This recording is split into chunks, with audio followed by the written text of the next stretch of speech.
مسیح یسوع کے جلالی مقدس فتح مند نام میں آپ تمام بھائیوں کی سلامتی چاہتے ہیں۔ ہم پڑھ رہے ہیں دانییل کی کتاب، اور دانییل کی کتاب کا دوسرا باب جیسے ہی ہم شروع کرتے ہیں تو ہمیں نبوکت نظر بادشاہ کے بارے میں پتہ چلتا ہے، ہمیں پڑھنے کو ملتا ہے کہ نبوکت نظر بادشاہ کو خواب آتا ہے۔ وہ خواب آپ خود پڑھ لیجئے گا، کتاب مقدس میں دوسرے باب میں آپ پڑھ سکتے ہیں۔ دوسرے باب کی آیت نمبر 17 تک یہ سارا خواب بھی وہاں بیان کیا گیا ہے۔ تو اس خواب کی وجہ سے جو بادشاہ ہے اس نے یہ اعلان کر دیا کہ بابل کے ملک میں جتنے نجومی ہیں اور جتنے دیوی دیوتاؤں کی پوجا کرنے والے حکیم اور بڑے بڑے مفکر اور عالم ہیں، جن کو بادشاہ کے دربار سے رسد ملتی تھی، وہ سب کے سب حاضر ہوں اور آ کر مجھے خواب بھی بتائیں اور اس کی تعبیر بھی کریں۔ تو نجومیوں نے کہا کہ ایسا مشکل ہے، آپ ہمیں اپنا خواب بتائیں۔ انہوں نے بادشاہ سے عرض کی کہ آپ ہمیں اپنا خواب بتائیں تو ہم اس کی تعبیر کریں گے۔ لیکن بادشاہ نبوکت نظر نے کہا کہ میں کہہ چکا ہوں، میں یہ اعلان کر چکا ہوں کہ خواب بھی تمہیں ہی بتانا ہے، آپ نے ہی خواب بتانا ہے اور آپ نے ہی اس کی تعبیر کرنی ہے، ورنہ میں یہ اعلان کر چکا ہوں کہ تم سب کے سب مارے جاؤ۔ تو دوسرے باب کی 17 آیت سے بزرگ دانییل کا ذکر شروع ہوتا ہے، تو وہ میں آپ کے سامنے 17ویں آیت سے پڑھنا شروع کرتا ہوں۔ تب دانییل نے اپنے گھر جا کر حننیہ اور میسائیل اور عزریہ اپنے رفیقوں کو اطلاع دی تاکہ وہ اس راز کے باب میں آسمان کے خدا سے رحمت طلب کریں کہ دانییل اور اس کے رفیق بابل کے باقی حکیموں کے ساتھ ہلاک نہ ہوں۔ اور پھر رات کو خواب میں دانییل پر وہ راز کھل گیا اور اس نے آسمان کے خدا کو مبارک کہا۔ دانییل نے کہا، خدا کا نام تا ابد مبارک ہو، کیونکہ حکمت اور قدرت اسی کی ہے، وہی وقتوں اور زمانوں کو تبدیل کرتا ہے، وہی بادشاہوں کو معزول اور قائم کرتا ہے، وہی حکیموں کو حکمت اور دانش مندوں کو دانش عنایت کرتا ہے، وہی گہری اور پوشیدہ چیزوں کو ظاہر کرتا ہے اور جو کچھ اندھیرے میں ہے اسے جانتا ہے، اور نور اسی کے ساتھ ہے۔ میں تیرا شکر کرتا ہوں اور تیری ستائش کرتا ہوں، اے میرے باپ دادا کے خدا، جس نے مجھے حکمت اور قدرت بخشی، اور جو کچھ ہم نے تجھ سے مانگا تو نے مجھ پر ظاہر کیا ہے۔ تو خدا کے کلام کے پڑھے اور سنے جانے پر خدا ان کی برکت ہو جی، آمین۔ تو سب سے پہلی بات جو کہ ہمیں سیکھنے کو ملتی ہے کہ بزرگ دانییل نے جب یہ سارا معاملہ سنا تو اس نے اپنے رفیقوں کو اطلاع دی، اس نے ایک رفاقت شراکت کا ماحول بنایا تاکہ مل کر خدا سے دعا کر سکیں، مل کر خدا سے مانگ سکیں۔ اور یہ بڑے عظیم لوگ تھے کہ ان کا مانگنے کا جو طریقہ تھا، ہمیشہ یہ چیلنجز کا سامنا کرتے تھے اور پھر ان چیلنجز کا مقابلہ کرنے کے لیے، ان پر غالب آنے کے لیے خدا کی رحمت طلب کرتے۔ اب ہمیں یہاں لکھا ہوا ملتا ہے کہ انہوں نے خدا کی رحمت طلب کی، خدا کی رحمت کے طلبگار ہوئے۔ تو یہاں سے ہمیں سیکھنے کو ملتا ہے کہ سب سے پہلے ہم جتنے مرضی عالم بن جائیں، جتنے مرضی بڑے علماء دین بن جائیں، ہمیں ہمیشہ خدا کی رحمت کا طلبگار رہنا چاہیے، یعنی ہمیں بہت زیادہ دعا کرنی چاہیے خدا کے حضور میں، اور روایتی دعا سے ہٹ کر دعا کرنی چاہیے۔ آج ہم زیادہ تر یہی دیکھتے ہیں کہ ہم زیادہ تر بس اچھی خوراک، اچھا کھانا پینا، روٹی پانی، یہ وہ اسی کے چکر میں پڑے رہتے ہیں، لیکن یہ جو خدا کے بڑے عظیم لوگ تھے، یہ بڑے بڑے عظیم کاموں کے لیے، بڑے بڑے ٹارگٹوں کے لیے خدا سے دعا کر، اور ایک دفعہ پھر سے ہم دیکھتے ہیں کہ موت سب پر منڈلانے لگی، تو موت سے نکلنے کی راہ خدا کے حضور میں وہ ہے دعا۔ جب ہم مشکلات میں، دکھوں میں یا کسی چیلنج میں پھنس جاتے ہیں تو ہمیں اپنی حکمت سے زیادہ خدا کی رحمت پر بھروسہ کرنا چاہیے اور خدا سے رحمت طلب کرنی چاہیے۔ اس لیے اپنی مصروفیات کے اوقات میں سے ضرور وقت نکالیں اور دعا کو اول درجہ دیں۔ ہمیشہ دعا کریں اور دعا میں روایتی باتیں نہ کریں، بلکہ خدا کے حضور میں چیلنجز جو آپ کو درپیش ہیں، ہر انسان کی زندگی میں کوئی نہ کوئی چیلنج ہوتا ہے، کوئی نہ کوئی مشکل ہوتی ہے، تو ہمیں ان کے لیے خدا کی رحمت کو طلب کرنا چاہیے، رحمت کے طلبگار ہونا چاہیے، دعا میں خدا سے مدد مانگنی چاہیے۔ تو بعض دفعہ ہم سارا وقت مصروفیات میں وقت گزارتے ہیں، یہ اس سے انکار نہیں ہے کہ آج کا دور، آج کی دنیا،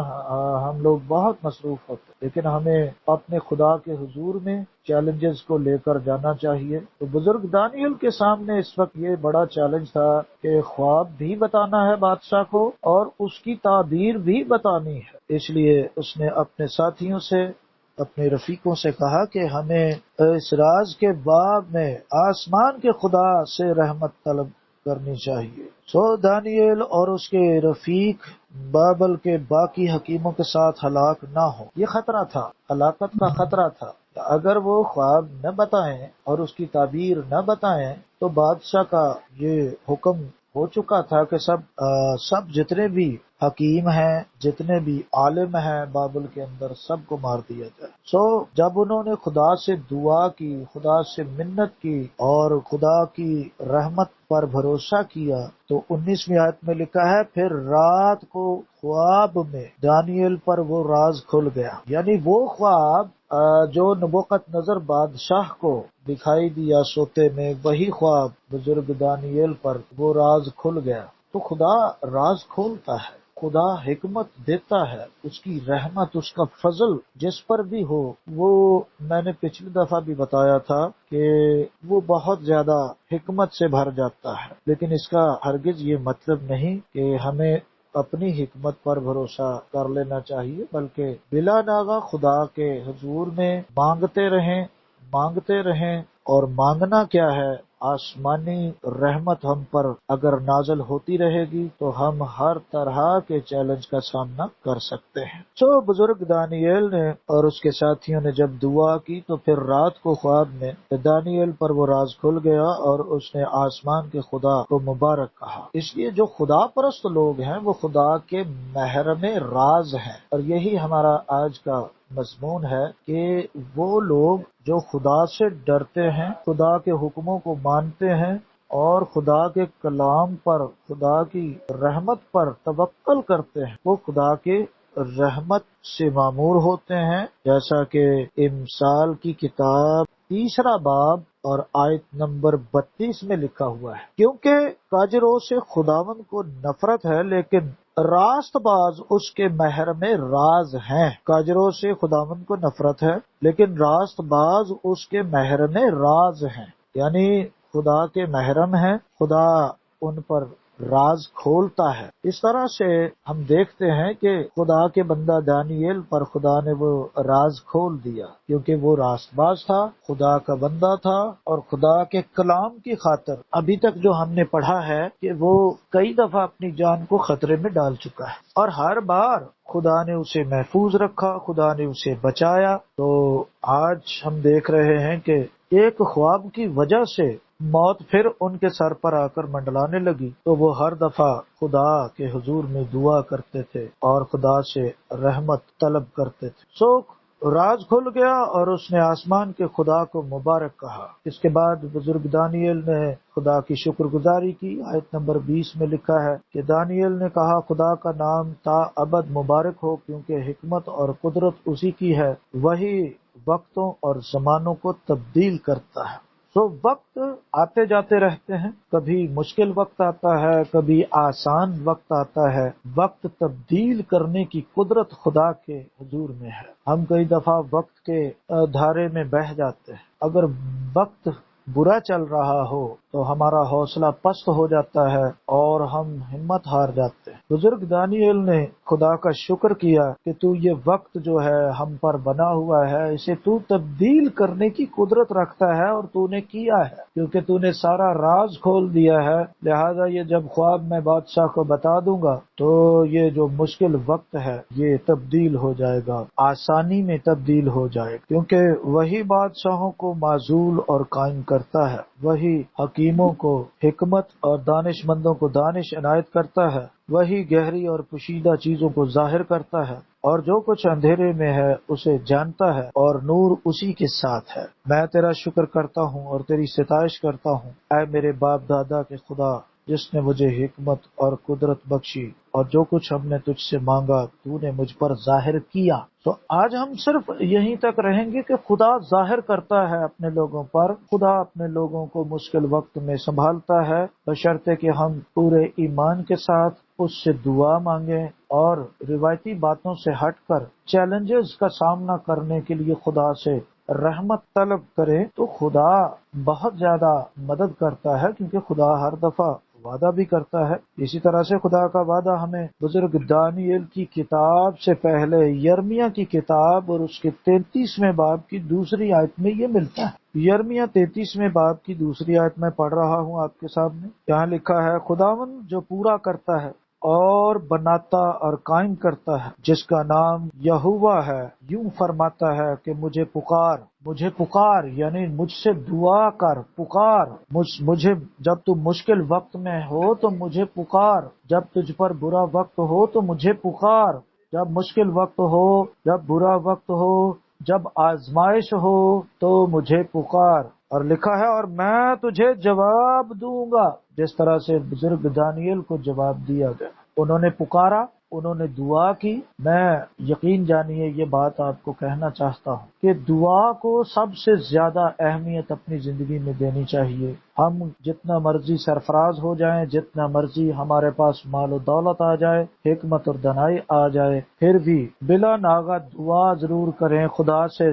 رحمت طلب کریں، خدا سے رحمت مانگیں، خدا سے ہمیشہ دعا کرتے رہیں، کیونکہ دعا جو ہے وہ بڑی سے بڑی آزمائشوں میں بھی ہماری راہ کھولتی ہے، ہمیں سرفراز کرتی ہے اور ہمیں مشکلات سے نکالتی ہے۔ تو بزرگ یرمیہ کو بھی یہی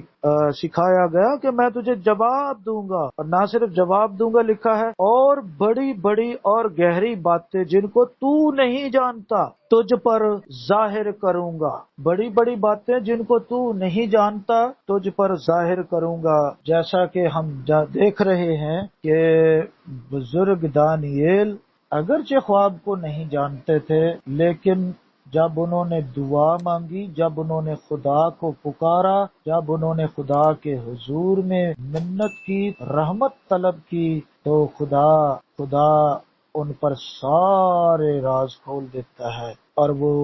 خدا کے مہر میں راز بن گئے۔ خدا نے ان کو بڑی قدرت سے نوازا، اور یہ ہم آگے چل کر دیکھیں گے کس طرح سے خدا نے ان کو سرفراز کیا۔ لیکن آج ہم اس بات پر غور کر رہے ہیں کہ دانیل کا خدا ہمارا خدا ہے۔ ہمیں بھی اپنی زندگی میں ان تمام باتوں کو دیکھنا اور سمجھنا چاہیے کہ ہم دعا پر کتنا زیادہ دھیان دیتے ہیں، ہم دعا کے لیے کتنا وقت نکالتے ہیں۔ ہم کئی دفعہ مختلف چیلنجز میں پھنسے رہتے ہیں، لیکن ہم سمجھتے ہیں کہ شاید یہ محض اتفاق ہے۔ یاد رکھیے کہ ہم ہمت بھی ہار سکتے ہیں، ہم دنیا کی فکر و تردد میں مبتلا بھی ہو سکتے ہیں، لیکن خدا یہی چاہتا ہے کہ مجھے پکارو، مشکل وقتوں میں مجھے پکارو، میں تمہارے وقت بدل دوں گا، اور جو کچھ تم نہیں جانتے میں وہ ساری باتیں تم پر ظاہر کر دوں گا، کیونکہ خدا کبھی کچھ نہیں کرتا جب تک وہ اپنے پاک نبیوں پر سب کچھ ظاہر نہ کر دے۔ میں ایک اور حوالہ کا ہے، میں آپ کے سامنے وہ حوالہ پڑھنا چاہتا ہوں، کیونکہ خدا پسند کرتا ہے اپنے لوگوں پر گہری باتیں ظاہر کرنا چاہتا ہے، جیسا کہ میں نے امثال کی کتاب میں سے آپ کو بتایا کہ کیونکہ وہ کاجروں سے خداوند کو نفرت ہے، لیکن راست باز اس کے محرم راز ہیں۔ اسی طرح سے آموس کی کتاب میں اس کے 3 باب کی 7ویں آیت میں پڑھ رہا ہوں۔ آموز کی کتاب اس کا 3 باب اور اس کی 7ویں آیت سے میں پڑھ رہا ہوں، لکھا ہے یقیناً خدا کچھ نہیں کرتا جب تک کہ اپنا بھید اپنے خدمت گزار نبیوں پر پہلے آشکارا نہ کرے۔ تو یہی وہ معاملہ ہے، بابل میں خدا جو کچھ بھی کرنا چاہتا تھا وہ سب کچھ دانییل پر ظاہر کر رہا ہے، اور اس کا طریقہ خدا نے یہ نکالا کہ سب سے پہلے نبوکت نظر کو وہ خواب تو دکھایا لیکن اسے سمجھ نہ آئی، وہ نہ سمجھ سکا اور نہ اس کے بارے میں وہ کچھ جانتا تھا، کیونکہ خدا اپنے بندہ پر بزرگ دانییل پر یہ راز کھولنا چاہتا۔ پہلے نبوکت نظر کو خواب دیا، اس کے بعد جب نبوکت نظر بادشاہ یہ جاننا چاہتا تھا کہ اس کی تعبیر کیا ہے، تو نبوکت نظر بادشاہ نے ایک ایسا وقت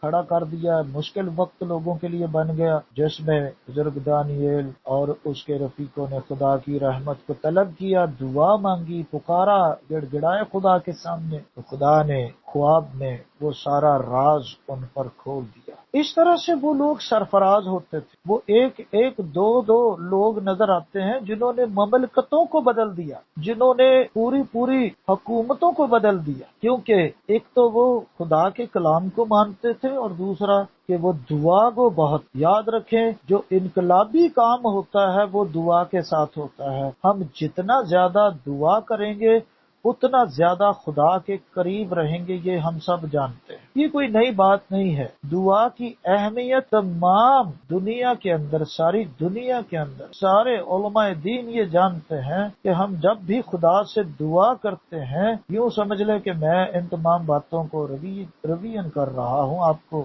یاد دلا رہا ہوں کہ اگر آپ کسی مشکل میں ہیں تو دعا کریں، اگر آپ کے سامنے کوئی چیلنج ہے تو دعا کریں، اگر آپ کسی خطرے میں ہیں تو دعا کریں اور پکاریں، خدا کی رحمت کو طلب کریں، اور خدا کی رحمت جو ہے یہ خدا کا فضل ہے۔ خدا کا فضل جو ہے وہ جب ہم پر نازل ہوتا ہے تو ہم سرفراز ہو جاتے ہیں، ہم بے دینی میں بھی باعزت طریقے سے دین کو بیان کرنے کے قابل ہو جاتے ہیں۔ اور یہی معاملہ بزرگ یوسف کے ساتھ بھی ہوا۔ آپ جانتے ہیں کہ فرعون کو خدا نے پہلے خواب دیے لیکن وہ ان خوابوں کو نہ سمجھ سکا، اور ان خوابوں کی تعبیر کے لیے خدائے بزرگ و برتر نے اپنے بندہ یوسف کو پہلے سے تیار کر رکھا تھا۔ خدا نے وہ سارا راز اپنے بندہ بزرگ یوسف پر کھول رکھا تھا کہ کس طرح سے مصر میں 7 برس کا قحط پڑے گا اور کس طرح سے مصر کی کفالت کرنی ہے تجھے۔ خدا کا یہ منصوبہ تھا کہ بزرگ یوسف کو سرفراز کرے۔ فرعون کے دور میں بزرگ یوسف کو اسیر سے وزیر بنایا، اور نبوکت نظر کے دور میں خدا نے بزرگ دانییل کو اسیر سے وزیر بنایا، اور سلسلہ وہی چل رہا ہے۔ یہ سب کے سب خدا کے محرم راز تھے، یہ سب کے سب خدا کے ساتھ پیار کرتے تھے، اس کی تورا کو مانتے تھے، اس پر توکل کرتے تھے، اور خدا کی رحمت، خدا کا فضل ان کے ساتھ ساتھ تھا۔ یہ ایک بندہ بزرگ یوسف پورے مصر کا حاکم بن گیا، خدا نے بنایا اس کو۔ یہ 4 نوجوان ہیں جنہوں نے بابل کے اندر تہلکہ مچا دیا کہ آسمان کا خدا سچا ہے اور اس کے سوا کوئی خدا نہیں ہے۔ تو آج ان تمام باتوں سے ہم جو سبق سیکھتے ہیں وہ سبق یہ ہے کہ ہمیں ایک تو بلا ناغہ دعا کرتے رہنا چاہیے، اور دعا، روایتی دعا، رٹی رٹائی دعا، اس کا کوئی فائدہ نہیں۔ آپ کے جو چیلنجز ہیں، آپ کی جو آزمائشیں ہیں، آپ کی جو مشکلاتیں ہیں، ان میں خدا پر بھروسہ کریں، ان میں خدا پر توکل کریں، ایمان رکھیں، انتظار کریں، خدا کو پکاریں، اپنے وقتوں میں سے، اپنی مصروفیات میں سے دعا کے لیے وقت ضرور نکال۔ دعا کرنا صرف غریب غربا کا کام نہیں ہے، دعا کرنا نبیوں کا کام ہے۔ آج کے معاشرے میں اکثر لوگ دعا کے بارے میں سوچتے ہیں، یار میں کیا مانگوں، مجھے سب کچھ خدا نے دے رکھا، یہ تو غریبوں کا کام ہے۔ نہیں، دعا کرنا نبیوں کا کام ہے، دعا کرنا راست بازوں کا کام ہے۔ وہ لوگ جو خدا کے محرم راز ہیں وہ ہمیشہ خدا سے ڈسکس کرتے ہیں، دعا کرتے ہیں، وہ روایت سے ہٹ کر خدا سے گفتگو کرتے ہیں، اور خدا گہری گہری باتیں اپنے لوگوں پر ظاہر کرتا رہا ہے۔ اور کرتا رہے گا۔ ہمیں بڑے ایمان سے ان باتوں پر دھیان دینے کی ضرورت۔ پہلی بات تو یہ ہے کہ جب زندگی میں گناہ ہو تو دعا نہیں ہوتی۔ انسان کا دل احساس کمتری میں، احساس جرم میں پھنسا رہتا ہے، اس لیے دعا کرنے کو دل نہیں کرتا۔ آپ نے دیکھا ہوگا بہت سے لوگ ہیں جو دعا نہیں کرتے، دعا ان کو بہت مشکل لگتا ہے کیونکہ اندر احساس جرم ہوتا ہے۔ زندگی میں جب گناہ ہوتا ہے تو زندگی میں دعا نہیں ہوتی، لیکن جتنا زیادہ ہماری زندگی میں دعا ہوتی ہے اتنا زیادہ ہم خدا کی قربت میں بڑھتے چلے جاتے ہیں، خدا کی قربت میں ترقی کرتے چلے جاتے ہیں، خدا کی قربت ہمیں حاصل ہوتی ہے، خدا کا فضل ہم پر نازل ہوتا ہے، خدا کی رحمت ہمیں ہمیشہ میسر رہتی ہے اور ہم خدا کے محرم راز بنے رہتے ہیں، اور پھر ہمیں بڑے بڑے چیلنجز کا سامنا کرنے کی حکمت ملتی، بڑے بڑے مشکل وقت میں بھی ہم کھڑے رہتے۔ لیکن اگر بے دعا ہیں ہم اور دعا نہیں کرتے تو کسی وقت بھی آزمائش ہمیں آ کر برباد کر سکتی۔ اسی لیے یسوع مسیح نے بھی سکھایا ہمیں کہ دعا کرو تاکہ آزمائش میں نہ پڑو۔ تو اگر ہم بہت بڑے خادم ہیں، بہت بڑے عالم ہیں، بہت بڑے مفکروں میں ہمارا شمار ہے، یاد رکھیے دعا ہمیں پھر بھی کرنی پڑے گی۔ دعا کے بغیر ہم کچھ بھی نہیں۔ دعا واحد وہ طریقہ ہے جس کے وسیلہ سے ہم خدا کے حضور میں اس کی رحمت کو طلب کر سکتے ہیں، جیسا بزرگ دانییل نے شدرک اور میثق عبدنجو نے طلب کی، مدد مانگی، خدا نے ان کی مدد کی۔ جیسے بزرگ یرمیاہ دعا کرتا تھا اور خدا نے اس کی ہمیشہ حفاظت کی، جیسے بزرگ یوسف دعا کرتے تھے اور خدا نے ان کو ہمیشہ اپنے ہر راز سے نوازا، اسی طرح سے ہمیں بھی آج یہ سبق حاصل ہوتا ہے کہ ہم کچھ بھی دنیا میں بن جائیں لیکن بغیر دعا کے ہم کچھ بھی نہیں ہیں۔ اس لیے بلا ناغہ دعا کرو، ہمیشہ دعا میں وقت گزارو۔ دعا میں وقت گزارنے کے لیے ہمیں دنیا کی مصروفیات سے الگ ہونا پڑتا ہے، یاروں دوستوں سے الگ ہونا پڑتا ہے اور خدا کی قربت میں بیٹھنا پڑتا ہے، اور جب ہم خدا کی قربت میں بیٹھیں گے تو ہم اس کے محرم راز بنتے چلے جائیں گے۔ خداوند ہم سب کو دعا گو بننے کی توفیق عطا فرمائے، آمین۔